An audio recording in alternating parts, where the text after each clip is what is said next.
സ്മൃതി, ഇപ്പോൾ സാമൂഹിക മാധ്യമം തുറന്നു നോക്കുമ്പോൾ ഒരു ഭാഗത്ത് ഇത് മതവികാരം വ്രണപ്പെടുത്തി എന്ന മട്ടിൽ, അപ്പോൾ മറുഭാഗത്ത് കലാഭവൻ മണി പാടി കൈരളിയിൽ അവതരിപ്പിച്ച ആ പരിപാടി അതന്ന് തെരഞ്ഞെടുപ്പ് പ്രചരണത്തിന് ഉപയോഗിച്ചിരുന്നു.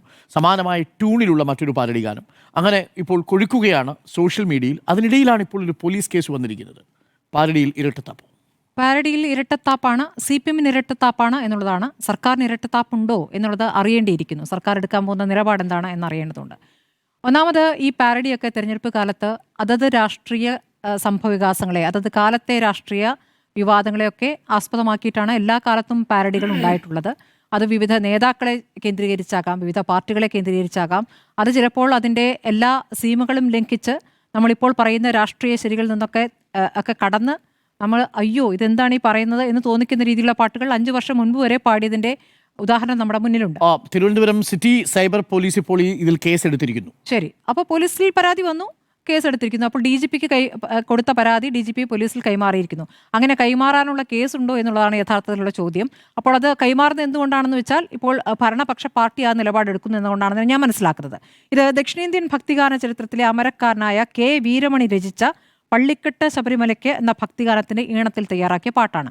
അപ്പോൾ ഈ ഈണത്തിൽ എത്ര കാലത്ത് ആ പാട്ടുണ്ടായിരുന്നു എന്നുള്ളതാണ്. നേരത്തെ നമ്മൾ പറഞ്ഞതുപോലെ K. കരുണാകരനെ പരിഹസിച്ചുകൊണ്ടുണ്ടാക്കിയ, തെരഞ്ഞെടുപ്പ് കാലത്തുണ്ടാക്കിയ ഒരു ഗാനം പിന്നീട് അത് തുടർച്ചയായി പലരായി ഉപയോഗിച്ചിട്ടുണ്ട്. നമുക്കറിയാം, ഇപ്പോൾ കലാഭവൻ മണി കൈരളി ചാനൽ തന്നെ ഒരു ഗൾഫ് പരിപാടിയിൽ പാട്ട് അവതരിപ്പിക്കുന്നത്. അപ്പോൾ ആ രീതിയിലൊക്കെയാണ് അത് ആസ്വദിച്ചിട്ടുള്ളത്. അതത് കാലത്ത് ആ രാഷ്ട്രീയ നേതാക്കൾ ഒരുപക്ഷെ ആസ്വദിച്ചിട്ടുണ്ടാവും എന്നാണ് ഞാൻ കരുതുന്നത്. ഇപ്പോൾ യഥാർത്ഥത്തിൽ മതവികാരം വ്രണപ്പെട്ടത് എന്തിലാണ്? ശബരിമല സ്വർണ്ണക്കൊള്ളയിലാണല്ലോ. ആ സ്വർണ്ണക്കൊള്ളയിൽ മതവികാരം വ്രണപ്പെട്ടപ്പോൾ ആ വ്രണപ്പെട്ട വികാരം തെരഞ്ഞെടുപ്പിൽ പ്രതിഫലിച്ചു എന്നുള്ളതൊരു പ്രധാനപ്പെട്ട ഘടകമാണ്.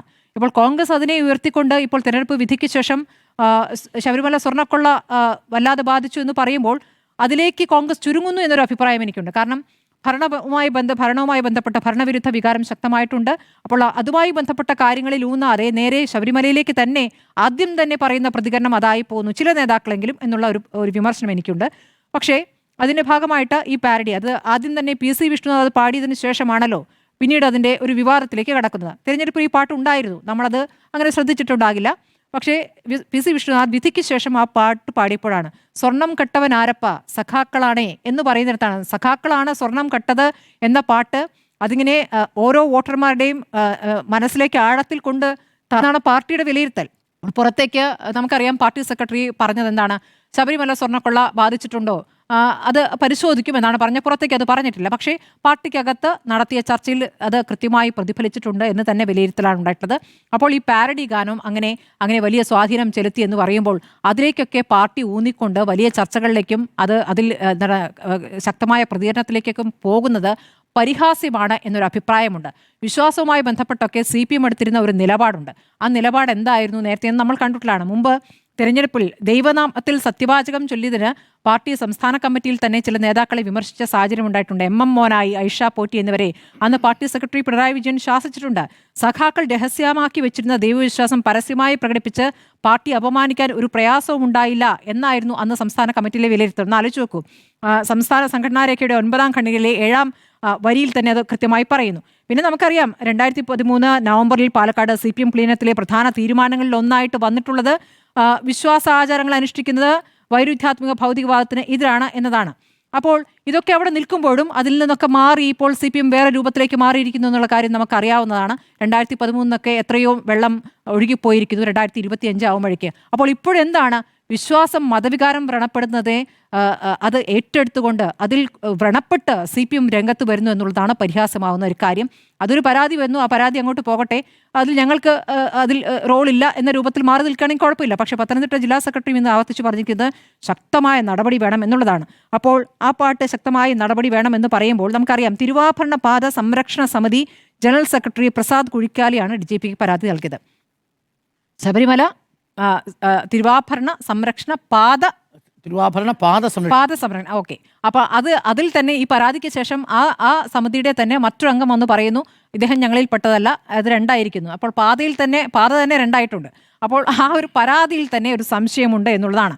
അങ്ങനെ ഇപ്പോൾ ആ ഗാനം അങ്ങനെ പറയുമ്പോൾ ഇതേ രൂപത്തിലുള്ള ഒരു ഗാനം കഴിഞ്ഞ തെരഞ്ഞെടുപ്പിൽ ലീഗിൻ്റെ ഭാഗത്തുനിന്നും CPM-നെതിരെ CPM ലീഗിനെതിരെ ഉയർത്തിയിട്ടുണ്ട്. പള്ളിക്കെട്ട് കാലത്തിൽ മലപ്പുറം താനാളൂർ പഞ്ചായത്തിലാണ്. പാട്ടൊന്നും കേൾക്കാൻ പറ്റില്ല കേട്ടോ. ലീഗിനെ ഉപയോഗിക്കുന്ന വാക്കുകളൊക്കെ വളരെ മോശം പ്രയോഗമാണ്. ഈ ഈണത്തിൽ തന്നെയാണ്. അപ്പോൾ ഈണമല്ല പ്രശ്നം, വരികളാണ് പ്രശ്നം. CPM ലീഗിനെതിരെ. അപ്പോൾ അതായത് ലീഗ് നേതാക്കളെ അല്ലെങ്കിൽ ലീഗ് പ്രവർത്തകരെയൊക്കെ മൂരി എന്ന പ്രയോഗം അത് പലപ്പോഴായി ഞാൻ കേട്ടിട്ടുണ്ട്. അത് ഈ പാട്ടിലൊക്കെ ഉണ്ട്. അപ്പോൾ ഇതിനെയൊന്നും തിരുത്തുന്നില്ല. ഇതൊക്കെ പല സ്ഥലത്തും പല രൂപത്തിൽ ഇങ്ങനെ പോകുന്നുണ്ട്. ഇതൊന്നും പാർട്ടി നേതാക്കൾക്ക് പങ്കൊന്നും ഉണ്ടാകില്ല.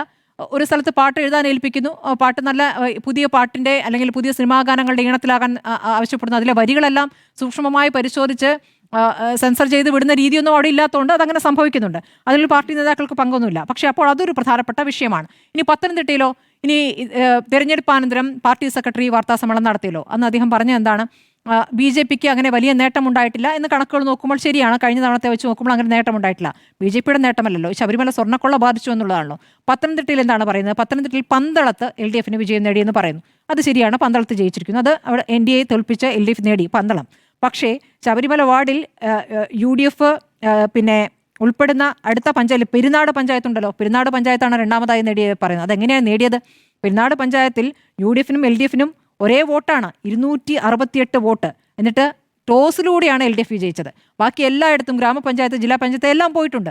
അപ്പോൾ അങ്ങനെ ഒരു സാഹചര്യം അവിടെ ഉണ്ടായിട്ടുണ്ട്. പാർട്ടിക്ക് വലിയ തിരിച്ചടി ഉണ്ടാക്കിയത് ഈ ഗാനമല്ല, യഥാർത്ഥത്തിൽ സ്വർണ്ണക്കൊള്ളയാണ് എന്നുള്ളതാണ്. ഈ സ്വർണ്ണക്കൊള്ള ബാധിച്ചു എന്ന് പറയുമ്പോഴും പാർട്ടി സെക്രട്ടറി പിന്നീട് നടത്തിയ വാർത്താ സമ്മേളനത്തിൽ എന്താണ് പറയുന്നത്? കുറ്റപത്രം വന്നിട്ടേയുള്ളൂ, നടപടി എന്നുള്ളതാണ്. ഇപ്പോൾ റിമാൻഡിൽ കഴിയുന്ന പത്തനംതിട്ട ജില്ലാ കമ്മിറ്റി അംഗം മുൻ MLA പത്മകുമാർ ജില്ലാ കമ്മിറ്റി അംഗമായി തന്നെ തുടരുന്നു. അത് ഒരു തരത്തിലും ഒരു വികാരത്തെയും വ്രണപ്പെടുത്തിയിട്ടില്ല എന്നാണോ? ഇനി ആവിഷ്കാര സ്വാതന്ത്ര്യവുമായി ബന്ധപ്പെട്ട മുഖ്യമന്ത്രി തന്നെ നേരത്തെ പറഞ്ഞ വാചകങ്ങൾ നമ്മുടെ മുന്നിലുണ്ടല്ലോ. ഈ മാണിക്യമലരായ പൂവി എന്ന ഗാനവുമായി ബന്ധപ്പെട്ട വിവാദം 2018 ഉണ്ടായതാണ്. അന്ന് ആ ഗാനത്തിനെതിരെ പ്രവാചകനെ നിന്ദിക്കുന്ന മതവികാരം വ്രണപ്പെടുത്തുന്നതാണെന്ന് ആരോപിച്ചുകൊണ്ട് ഹൈദരാബാദിലെ ചില മതസംഘടനകളും വ്യക്തികളുമാണ് പോലീസിൽ പരാതി നൽകിയിരുന്നത്. മഹാരാഷ്ട്രയിലും ആന്ധ്രയിലും ഒക്കെ ഈ പാട്ടിനെതിരെ പ്രതിഷേധങ്ങൾ നടന്നു എന്നൊരു സാഹചര്യമുണ്ട്. അപ്പോൾ അന്ന് മുഖ്യമന്ത്രി പറഞ്ഞത്, ആവിഷ്കാര സ്വാതന്ത്ര്യത്തിനും സിനിമയ്ക്കും പൂർണ്ണ പിന്തുണ പ്രഖ്യാപിച്ചുകൊണ്ട് ഫേസ്ബുക്ക് പോസ്റ്റിൽ അദ്ദേഹം പറഞ്ഞത് ഈ വിവാദത്തെ അസഹിഷ്ണുത എന്ന് വിശേഷിപ്പിച്ചുകൊണ്ടാണ്. കലയ്ക്കും ആവിഷ്കാര സ്വാതന്ത്ര്യത്തിനും നേരെ ഉയരുന്ന ഭീഷണികളെ വകവെച്ചു കൊടുക്കില്ല എന്നതായിരുന്നു അദ്ദേഹത്തിൻ്റെ അന്നത്തെ പ്രഖ്യാപനം. പക്ഷേ ഇപ്പോഴത്തെ പാർട്ടിയുടെ നിലപാടും അല്ലെങ്കിൽ ഈ വിവാദം ഇങ്ങനെ കത്തിച്ചു കൊണ്ടുവരുന്നതിൽ നിന്ന് മനസ്സിലാക്കാനാകുന്ന എന്താണ്? ആവിഷ്കാര സ്വാതന്ത്ര്യം മൂക്കിന് താഴെ വരെയുള്ളൂ, അതിനപ്പുറത്തേക്ക് പോയി കഴിഞ്ഞാൽ കുറച്ച് പ്രശ്നമാണ് എന്നുള്ളതാണ്. ഞങ്ങൾക്കിഷ്ടമില്ലാത്തത് ഇവിടെ വേണ്ട എന്ന നിലപാടിനെയാണ് ഫാസിസം എന്ന് പറയുന്നത്. ഇതിനെതിരെ ഇപ്പോൾ CPM തന്നെ പരാതി നൽകാൻ പോവുകയാണെങ്കിൽ അതിനെ ആ രൂപത്തിൽ തന്നെ വിലയിരുത്തേണ്ടി വരും. ഞങ്ങൾക്കെതിരെ വരുന്ന വിമർശനം ഇത് കേട്ടിട്ട് ആകെ ചെവി പൊള്ളുകയാണ്. കാരണം ഈ സഖാക്കളാണേ, സ്വർണം കെട്ട സഖാക്കളാണ് എന്ന് കേൾക്കുമ്പോൾ വല്ലാതെ പൊള്ളുന്നുണ്ട്. പക്ഷേ ആ സഖാവ് ഇപ്പോൾ പാർട്ടിക്ക് അകത്ത് തന്നെയാണ് എന്നുള്ള ഒരു യാഥാർത്ഥ്യം അവിടെ നിൽക്കുകയാണ്. അപ്പോൾ ഇതിലൊരു ഇരട്ടത്താപ്പുണ്ട് എന്ന് തന്നെയാണ് എൻ്റെ അഭിപ്രായം.